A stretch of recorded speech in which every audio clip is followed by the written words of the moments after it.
Friends, मी केलं माझ्या सासऱ्यांचं केळवणाचं जेवण आणि हे कसं ते तुम्हाला व्हिडिओच्या एंडिंगला कळेल. तर माझा आजचा दिवस सुरू झाला मस्तपैकी चहाने, पण तो मस्तपैकी ठेवलेला चहा माझा नव्हता. तो मी माझ्या सासूबाईंसाठी आणि माझ्या नवऱ्यासाठी ठेवला होता आणि मी माझा दिवस सुरू केला एक फ्रेश नारळ पाण्याने आणि ते पिऊन मला खूप जास्त छान वाटलं.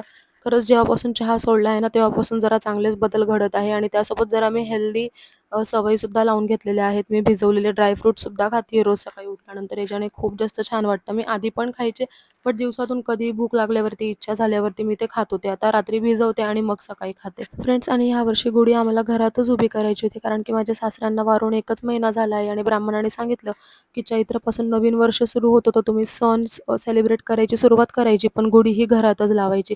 त्यामुळे आम्ही घरातच लावली होती नैवेद्य वगैरे दाखवून. आणि हे बघा, हे चिंच आणि गूळ भिजवलेलं आहे, कारण की मला आंबट गोड वरण खूप जास्त आवडतं. मग मी आज वरणामध्ये आंबट गोड वरणच केलं होतं. आणि फ्रेंड्स, हे बघा, इथे ना मी भजे बनवत आहे. म्हणजे माझा सगळा स्वयंपाक करून झालेला होता, पण मी फक्त भज्यांचाच व्हिडिओ घेतला, म्हणजे तुम्हाला भज्यांची रेसिपी कळेल. आणि मी एकदम सोप्या पद्धतीने भजे बनवत असते. खूप छान होतात हे. आणि मी याच्यामध्ये सोडा टाकलेला आहे, बट तुम्ही सोडा नाही टाकला तरी पण चालणार आहे. तरीसुद्धा तुमचे भजे खूप जास्त छान होणार आहे. भज्यांना सिंपल आपण जेवढं राहू दिलं तेवढं त्यांची टेस्ट खूप जास्त छान लागत असते. आणि फ्रेंड्स, हा सगळा स्वयंपाक ना माझे सासरे, म्हणजे माझे मामे सासरे, म्हणजे माझ्या सासूबाईंचे भाऊ, त्यांचं लग्न आहे, तर त्यांचं केळवणाचं जेवण आमच्या इथे ठेवलं होतं बघा.